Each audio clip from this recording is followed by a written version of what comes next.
Hi guys, my name is Damian Haynes, and for today I figured we'd talk about abortion. Last week, during the election, 10 states had abortion measures on their ballots, and out of these 10 states, 7 states voted in favor of expanding constitutional protections on the state level to abortion.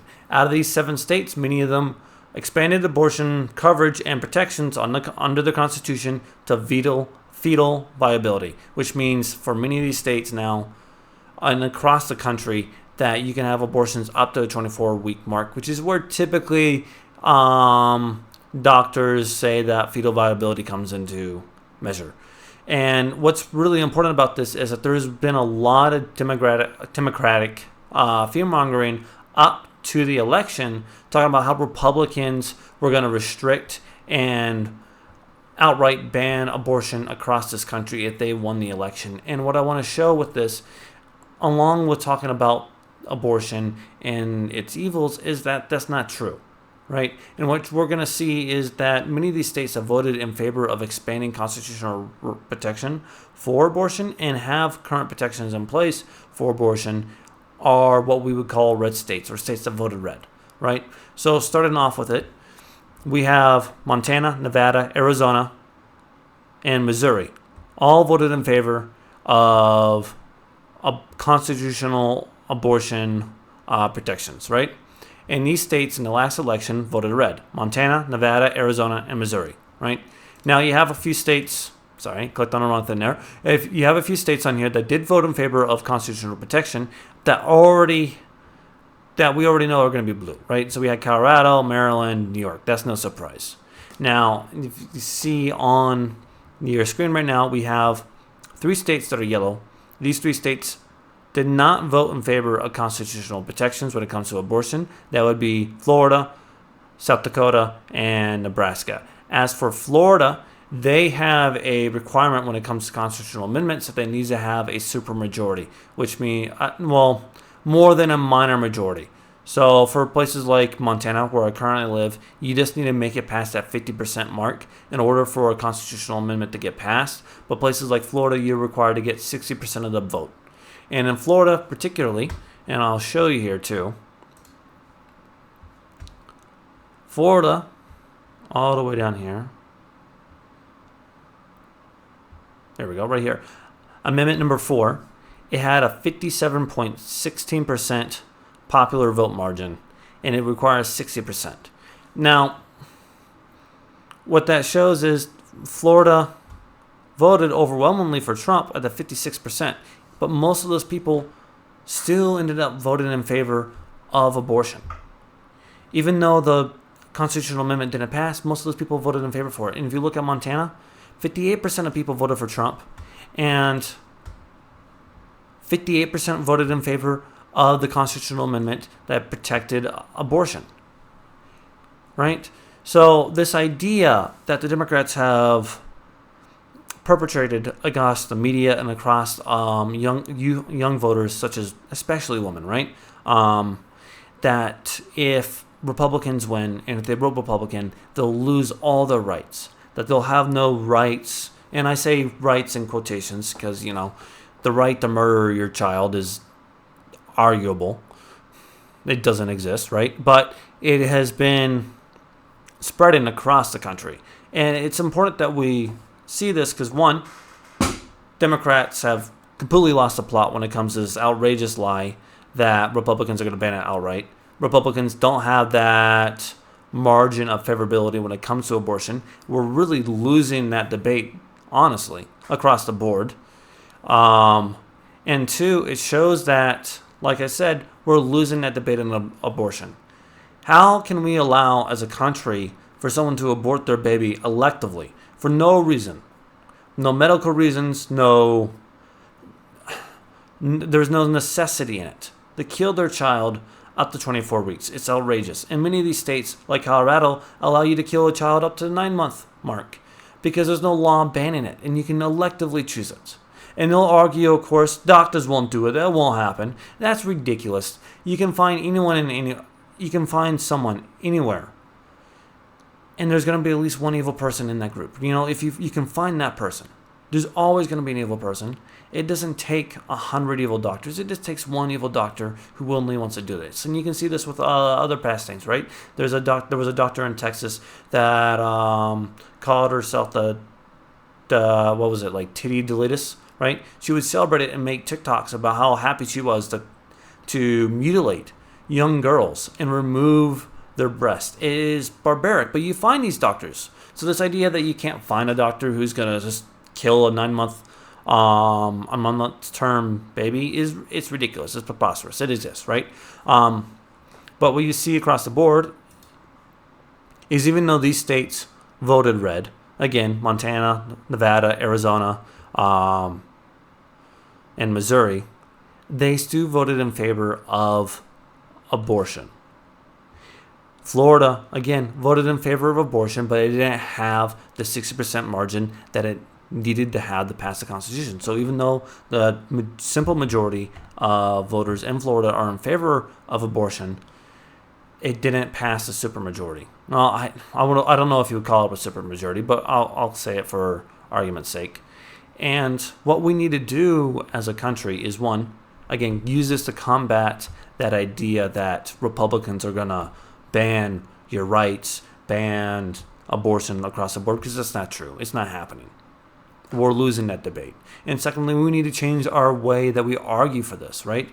If you look at these constitutional amendments, they word it in such a way that it is palatable to the common voter, and it's not disgusting. It's not evil, right? So if we look at my current state of Montana, ballot initiative 128, the wording on it is a constitutional initiative that would amend the Montana Constitution to expressly provide a right to make and carry out decisions about one's own pregnancy, including the right to abortion. It would prohibit the government from denying or burdening the right to abortion before fetal viability. It would also prohibit the government from denying or burdening access to an abortion when treating a healthcare professional when a treating healthcare professional determines it is medically indicated to protect a pregnant patient's life or health. The initiative would prevent the government from penalizing patients, healthcare providers, or anyone who assists someone in exercising their right and make and carry out voluntary decisions about the pregnancy. Right? Now, the way they worded that is, say, to anyone who's not staunchly against abortion from a religious or moral point of view, is palatable. It doesn't sound bad. It sounds, okay, that sounds reasonable. I can stomach that. If I'm a safe, legal, and rare type of person, and that's the vast majority of the country, and it is a fact, the vast majority of the country believes in safe, legal, and rare, that seems reasonable to them. But when you explain to them what fetal viability means, is to the point where the baby can live on its own outside the womb, that means up to 24 weeks typically, right? And there's some give or take. It could be earlier than that, it could be later than that. But at any point that baby can survive outside the womb, that's when you have fetal viability. And when you explain that to them, you explain it to them when it's 24 weeks, almost 6 months that you have been pregnant before you decided that you were going to abort and murder your child, the vast majority of people are going to be disgusted by that, even the safe, legal, and rare type, because they are under the understanding that it's not a surprise. You don't wake up in 6 months and go, oh my God, I'm pregnant. When did this happen? You know. How do you not know? You've been pregnant for 1 month, 2 months, 3 months, 4 months, 5 months. It's not a surprise. We know how babies are made. It's not a surprise to anyone who's an adult. We all do it, right? And then secondly, you have other signs. You have morning sickness, other symptoms, lack of periods. You can tell that you're pregnant early on. So why is there an argument that we should extend this all the way up to the 6-month mark, right? And if we explain this to the common voter, we can really get them to turn away from allowing these constitutional amendments to happen, because you have to explain it to them. Because the way it's being argued right now, and you can see it from this website in particular, Center for Reproductive Rights, is they make it seem palatable. They get rid of the idea that you're aborting, that you're murdering a baby. They want to separate the action from the consequences, right? They want to make it different. They want to say, hey, this is a reproductive matter. This is a feminine rights. This is female rights. for us to decide what to do with our body, and they want to remove the consequences from this. And this is a common Democrat tactic too, right? They're unwilling to take moral responsibility for their actions, and instead they put it away, they put it on something else, or put it on someone else entirely, or they just pretend it doesn't exist. And that's what they're doing here. They're saying Center for Reproductive Rights, not the right to murder a baby, but reproductive rights. They phrased it and they stretched it out, and you can see that coming up to the election when they had these debates or these conversations with heads of Democrats like Michelle Obama or Tim Walz, where they talk about IVF and other procedures you could do to get yourself pregnant or to induce pregnancy, right? They've extended it to, if you're not in favor of abortion, you're against these other measures.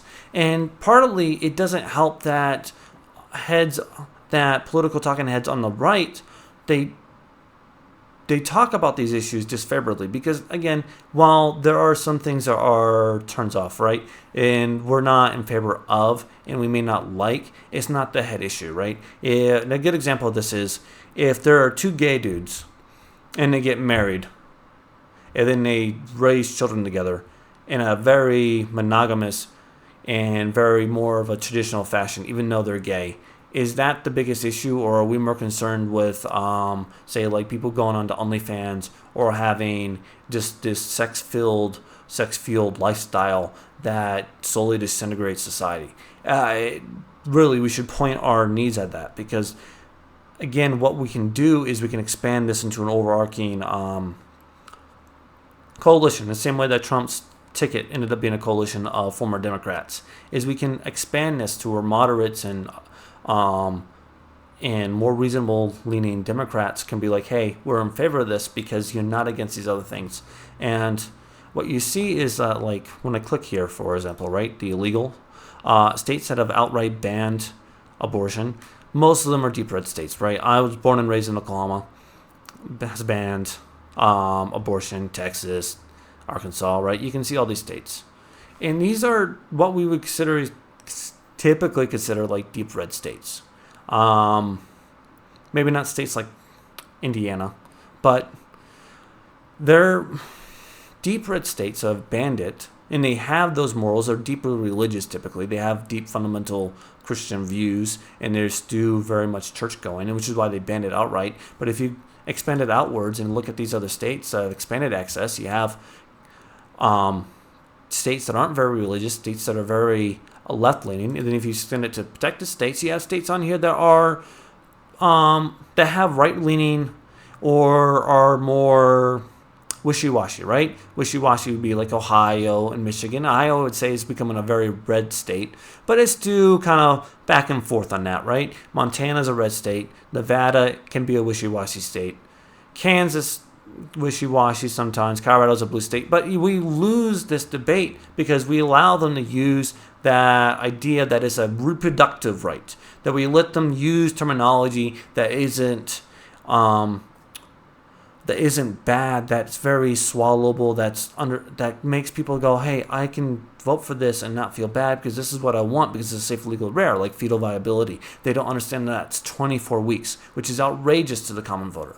We have to win back the trust, first of all, by making sure we're clear about what we feel. And we should be reasonable to a certain degree, right? We should say safe, legal, or rare, right? If I can get abortion banned past the 4-week mark, and I have to compromise on like 4 weeks or 6 weeks, instead of letting it happen all the way up to 9 months or 24 weeks, like, again, right now in Montana, abortion is legal up to fetal viability, which is typically 24 weeks, right? If I could have that at 6 weeks instead, I would take it in a heartbeat. And that means compromising even on something I find truly evil and barbaric. You have to do it. Because otherwise you get states like Colorado or California that swing completely to the left and say, hey, 9 months, that's okay. You can take a baby that is fully formed and can breathe on its own without any medical needs, without any medical assistance, and you can kill it.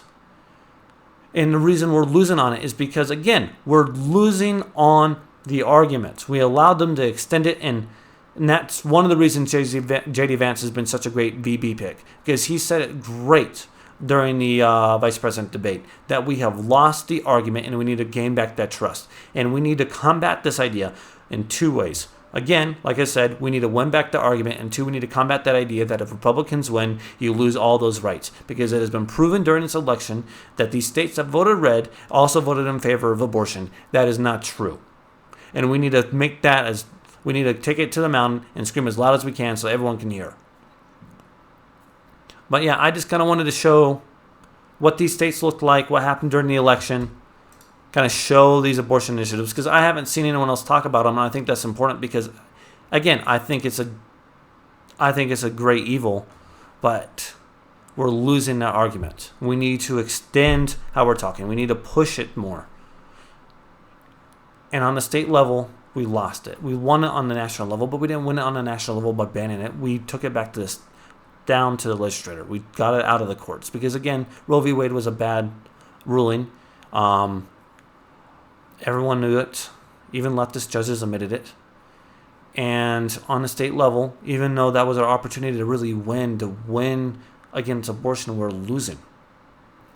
And we have allowed Democrats to push us so far to the point that even though we're losing, they still feel like they're under attack. And we got to stop it.